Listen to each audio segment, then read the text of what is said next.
Assalamualaikum warahmatullahi wabarakatuh. Salam sejahtera untuk kita semua. Ketemu lagi dengan saya, masih dengan Luke Suciati Amna. Saya sebagai dosen pengampu pengatur akuntansi. Saya akan melanjutkan dari video sebelumnya ya.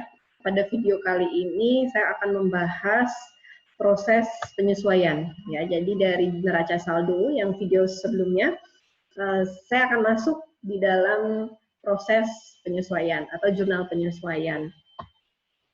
Baik, kita mulai. Kita akan langsung mulai. Proses penyesuaian. Jadi proses penyesuaian ini saya bagi menjadi dua sesi. Ya, ada sesi pertama pada video ini. Nanti video selanjutnya saya akan memulai dengan sesi yang kedua. Proses penyesuaian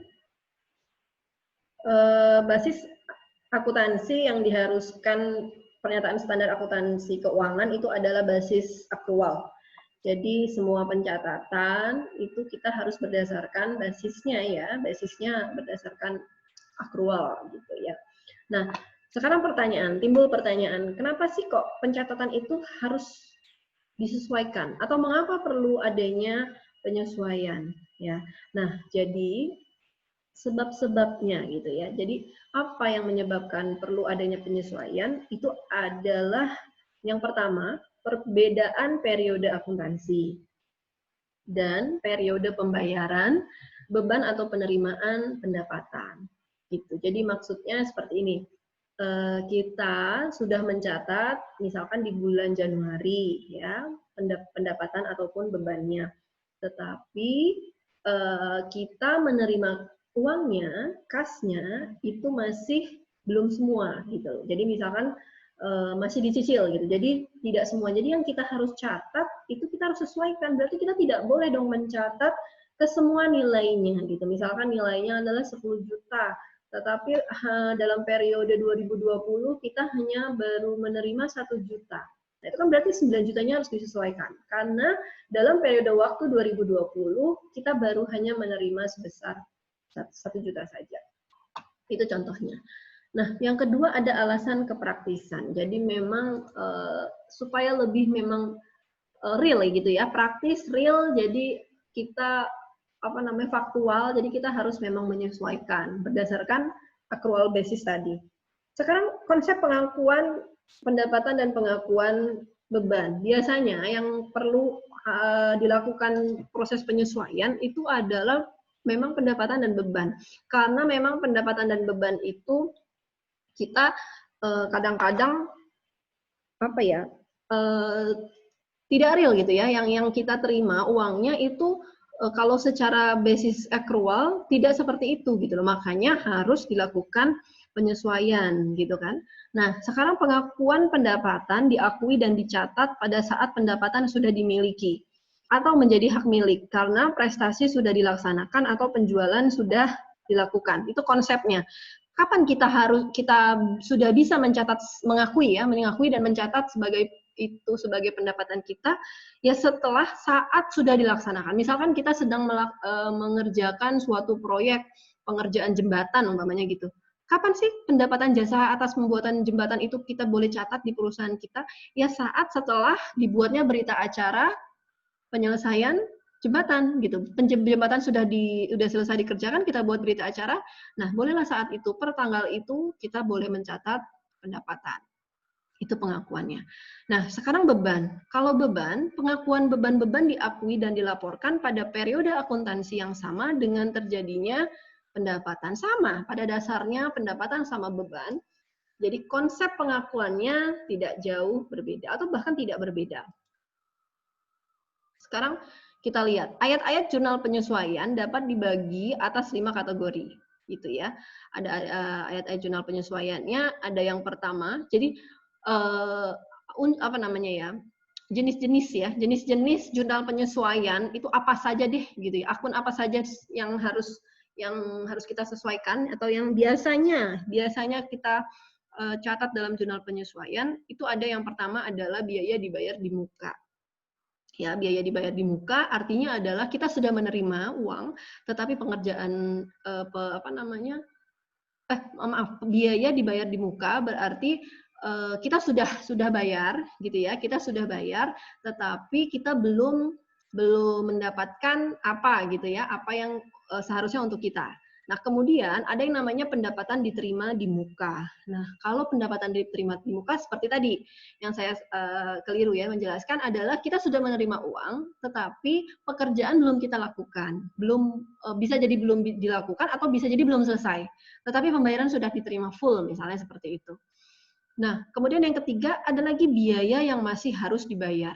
Ya, jadi biaya yang masih harus dibayar artinya adalah ketika kita sudah menerima suatu barang, ya, suatu pekerjaan yang sudah selesai, tetapi kita belum bayar penuh biaya atas itu, gitu. Jadi masih ada biaya yang masih harus dibayar. Nah, kemudian yang keempat ada pendapatan yang masih harus diterima.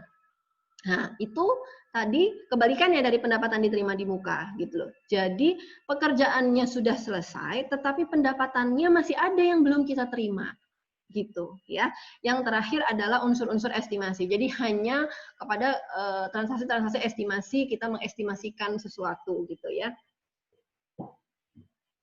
Baik, dari kelima, jurnal penyesuaian. Jadi jurnal penyesuaian tadi, saya bagi dua ya. Untuk sesi pertama ini, saya akan membahas tentang beban dibayar di muka dan pendapatan diterima di muka dahulu. Nanti selanjutnya sesi kedua, kita akan melanjutkan yang sisanya. Baik, beban dibayar di muka gitu ya, adalah pembayaran beban yang periodenya melebihi satu periode akuntansi. Gitu. Pembayaran di muka ini akan menjadi kadaluarsa sejalan dengan berlalunya waktu atau melalui penggunaan dan konsumsinya. Ya, jadi penyesuaian terhadap beban dibayar di muka dilakukan dengan cara mendebit beban dan mengkreditkan beban dibayar di muka. Gitu. Ya, jadi bebannya itu beban di debit dan beban dibayar di muka itu kita keluarkan karena dia sudah bukan lagi dalam periode itu gitu loh, gitu ya, bukan sudah melebihi periodenya, beban yang periodenya melebihi satu periode akuntansi. Kita sudah tutup buku di 31 Desember, tetapi pembayaran di muka ini akan menjadi kadaluarsa gitu jika kita akui semuanya. Jadi kita hanya boleh mengakui beban yang hanya beban pada periode itu saja, beban pada periode yang kita catat saja. Contoh misalnya begini, kita biar nyambung enaknya langsung contoh soal ya. Perusahaan X membayar sewa untuk jangka waktu 1 tahun pada tanggal 5 Juni ya sebesar 6 juta. Periode akuntansi perusahaan berakhir pada 31 Desember ya. Nah, hitunglah jumlah sewa yang dibebankan ya tahun 2014, catatlah jurnal penyesuaiannya. Nah, sekarang gini, jumlah beban sewa 7/12 dari mana? Dari Juni. Gitu ya. Kita membayar pada bulan Juni sebesar 6 juta. Ya. Nah, itu untuk 1 tahun. Tetapi karena sampai dengan di bulan Desember baru terpakainya 7 bulan, berarti kita harus sesuaikan. Berapa sih sebenarnya yang real ya, yang kita pakai real dalam periode waktu itu gitu. Berarti ternyata dari 6 juta yang kita bayarkan, yang boleh kita akui hanya 3,5 juta gitu. Nah, makanya dari itu sisanya harus kita buang gitu kan. Nah, berarti pada saat kita membayar, dia ada 2 jenis jurnal. Saat kita membayar sewanya, sewa dibayar di muka 6 juta pada kas gitu ya, kas kita kan keluar. Nah, kemudian di akhir periode, akhir tahun 31 Desember, kita harus menyesuaikan, dibuat lagi jurnal sama kita. Beban sewa 3,5 juta, sewa dibayar di muka 3,5 juta. Jadi yang boleh kita akui adalah hanya 3,5 juta. Ya, seperti itu ya. Nah, kemudian ada yang namanya pendapatan diterima di muka. Nah, kalau pendapatan diterima di muka, ya tadi yang seperti saya bilang di awal, penerimaan pendapatan yang periodenya melebihi periode akuntansi. Kas yang diterima sebelum pendapatan dihasilkan atau pekerjaan diselesaikan gitu ya, dan biasanya nyebrang periodenya gitu. Nah, penyesuaiannya mendebit pendapatan diterima di muka, ya caranya, dan mengkredit pendapatan. Sekarang kita langsung masuk ke contohnya. Perusahaan ABC mendapat penugasan dari perusahaan X untuk mendekorasi ruang meeting pada tanggal 1 Desember dan jangka waktu penugasan 3 bulan dengan kontrak 12 juta. Kemudian periodenya 31 Desember ya. Pada tanggal tersebut, presentasi penugasan yang telah dikerjakan lebih kurang 40%. Pada tanggal tersebut, presentasi penugasan telah dikerjakan lebih kurang 40% ya. Pada tanggal 1 Desember, perusahaan ABC menerima uang muka sebesar 6 juta, 50% dari nilai kontrak. Nah, berapa sih dari nilai kontrak penugasan yang memang harus diakui, yang boleh ya, boleh diakui di periode Desember 2014 ya.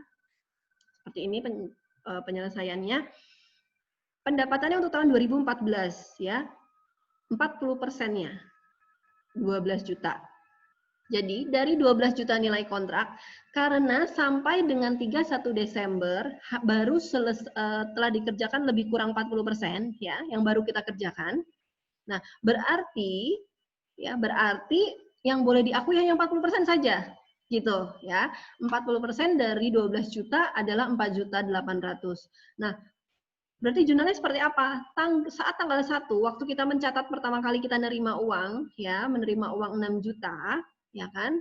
Bukan 12 juta, karena saat ini soalnya nih ya, menerima uang mukanya 6 juta, 12 jutanya belum, itu hanya nilai kontraknya saja. Nerima uangnya 6 juta, kemudian kita saat penerimaan uang ya, kas 6 juta, kemudian pendapatan diterima di mukanya 6 juta. Ya, ini debit, ini kredit gitu.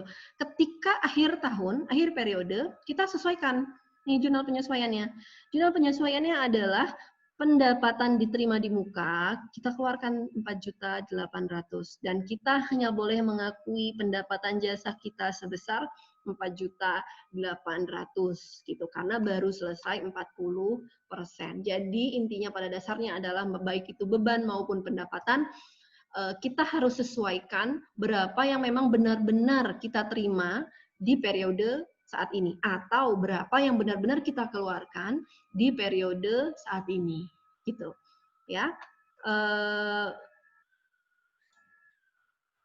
Baik, mungkin untuk sesi pertama sampai di sini, nanti kita akan ketemu lagi di video pembelajaran selanjutnya di sesi kedua ya, masih dalam proses jurnal penyesuaian. Terima kasih, semoga bermanfaat. Assalamualaikum warahmatullahi wabarakatuh.